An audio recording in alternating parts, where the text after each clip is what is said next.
కరుణాకర్ రెడ్డి తిన్నాడు, సుబ్బారెడ్డి తిన్నాడు, ధర్మారెడ్డి గారు తిన్నారు అని అనేక రకాలైనటువంటి ఆరోపణలు చేసినటువంటి మీరు ఈ రోజున ఆ ధనం ఎందుకు వాపస్ తీసుకోలా?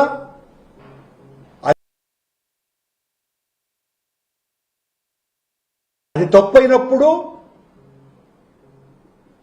రవికుమార్ ఇచ్చినటువంటి ఆస్తులని ఎందుకు వాపస్ ఇవ్వలేదు?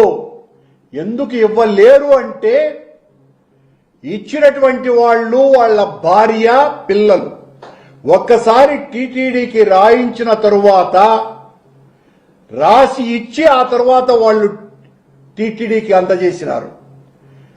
టీటీడీకి సొంతదారు అయిన తర్వాత ఎట్టి పరిస్థితుల్లోనూ దానిని తిరిగి ఇచ్చేటువంటి అధికారపు చట్టం టీటీడీకి లేదు.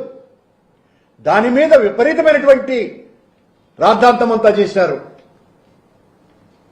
ఈ కాపలా కుక్కలు ఏమైనా ఇప్పుడు జయ విజయుల దగ్గర వాళ్ళిద్దరే కాకుండా కాపలా కుక్కలాగా కాస్తున్నాను అన్నటువంటి వ్యక్తులు ఇప్పుడు ఈ పరకామణిలో దోపిడీ చేసి భాగస్వాములుగా ఉండి తాము దోచుకున్నటువంటి బంగారుకు, నగదుకు దేవుడు తీసుకెళ్తాడేమోనని కాపలా కాస్తున్నారా కుక్క అని అడుగుతున్నాను.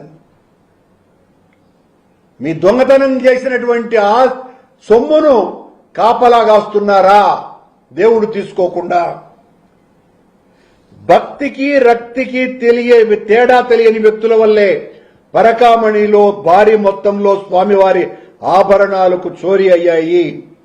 కానుకల్ని చోరీ చేయటం ఎంత పాపమో ఆ పనికి ఉసికొల్పిన ఈ టీటీడీ పాలక మండలి అసమర్థ పాలన సాగిస్తున్న బిఆర్ నాయుడు అధ్యక్షతన ఉన్నటువంటి వాళ్ళందరూ కూడా బాధ్యులే. కూటమి నియమించిన పాలక మండలి శ్రీవారి ఆభరణాలు, కానుకలకు రక్షణగా కంటికి రెప్పలా ఉండాల్సింది పోయి ఆ కనురెప్పే శ్రీవారి ఆభరణాలను కాటేస్తోంది. నిందితుడి నుంచి, పెంచులయ్య నుంచి 1 కోటి ఆభరణాలు రికవరీ చేశారంటే ఇక అసలు పట్టుబడని ఆస్తులు ఇంకెన్ని ఉన్నాయి?